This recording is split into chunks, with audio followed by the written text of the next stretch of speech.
Yo tout le monde, salut à tous, j'espère que vous allez bien, c'est Romain et on se retrouve aujourd'hui pour l'avant-match PSG Monaco, demain dimanche 21 avril au Parc des Princes et en direct sur Canal+, le Paris Saint-Germain qui reçoit l'AS Monaco dans le cadre de la 33e journée de Ligue 1 Conforama. Et demain, les Parisiens, j'espère qu'ils auront à cœur et je veux qu'ils aient à cœur de renouer avec la victoire. Paris qui est dans une spirale négative bizarre ces 15 derniers jours après le match nul face à Strasbourg, l'humiliation face à Lille et la purge face à Nantes mercredi dernier. J'espère que les Parisiens vont vouloir et vont renouer avec la victoire demain au Parc des Princes pour peut-être fêter un titre de champion qui n'aura pas la même saveur que ces dernières années. Voilà, après tout ce qui s'est passé ces dernières semaines, ces derniers mois. Et d'autant plus qu'au Parc des Princes, demain, à la maison, il n'y aura pas d'ultra puisque la LFP a décidé de fermer la tribune haute d'Auteuil suite au fumigène, je ne sais pas trop quoi, encore une fois, voilà, tout le charabia de la direction de la Ligue de football professionnel. Et du coup, vous allez me dire, ouais, mais du coup, il y aura la tribune Auteuil en bas. Et ben non, ils ont décidé d'être solidaires avec leurs copains et de ne pas venir demain, donc pas d'ultra au Parc des Princes. Déjà qu'on s'ennuie à regarder le PSG en cette fin de saison, autant vous dire que demain ce sera chiant dans un Parc des Princes qui ne chantera pas.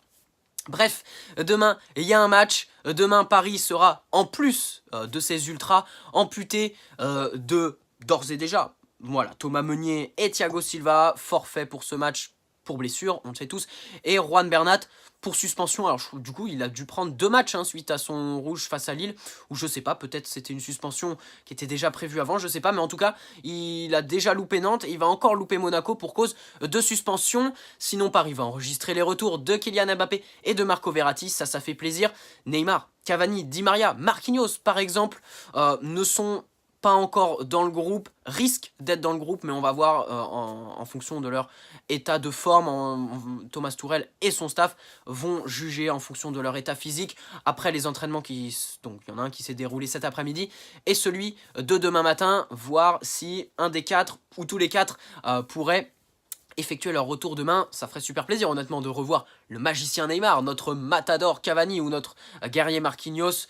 Ça ferait plaisir de les revoir demain, mais bon, prenons notre temps et voilà, encore une fois, c'est pas sûr, on va juger en fonction de leur état physique. Monaco qui eux aussi restent sur une spirale grisonnante, moyenne, après les nuls face à Reims 0-0, après le nul face à Guingamp 1 partout, la défaite face à Caen, la dernière victoire de Monaco remonte au 15 mars dernier, et c'était face à Lille, donc pas n'importe quel adversaire, et c'était la victoire 0-1 des Monégasques. Donc le haut de tableau, Paris, Monaco savent comment s'y prendre.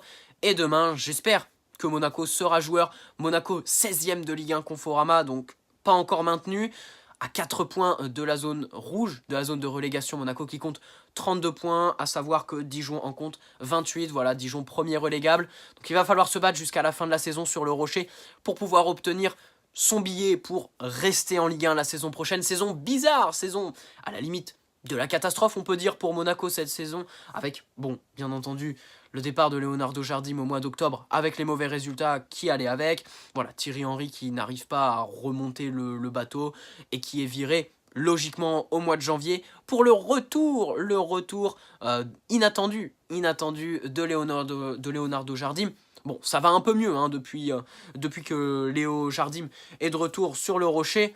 La preuve, Monaco est sorti de la zone rouge et je pense personnellement que Monaco ne sera pas relégué à l'issue de cette saison. Les PSG Monaco, ça donne quoi? Le dernier, ça avait donné 0-4 au mois de novembre dernier. On s'en souvient tous, Paris qui était parti s'imposer à la belle époque. Il y avait encore la MCN, avec Mbappé, Cavani et Neymar qui avaient emmené Paris pour une victoire 4-0 au stade Louis II. Sinon, voilà, ces dernières années, Monaco, ça nous réussit.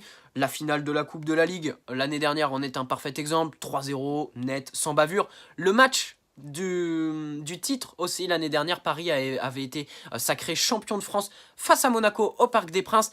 Et pas de n'importe quelle manière, puisque Paris s'était imposé 7-1 au terme d'un masterclass du début jusqu'à la fin face à des Monégasques complètement perdus sur le terrain. On les a joués notamment lors du Trophée des Champions, victoire 4-1 de Paris. Voilà, ces dernières années, Monaco, ça nous réussit, même si Seul point noir, on va dire, au tableau, c'est cette défaite 0-2 C'était quand? C'était au mois de mars-avril 2016, lors de cette saison 2015-2016. Monaco était venu s'imposer 0-2 au Parc des Princes. Par exemple aussi, il y avait eu cette victoire 3-1 des Monégasques au début de la saison 2017-2018, si on se souvient bien. Mais bon, voilà, Paris était amputé de plusieurs de leurs joueurs. C'était les débuts d'Unai Emery au Paris Saint-Germain.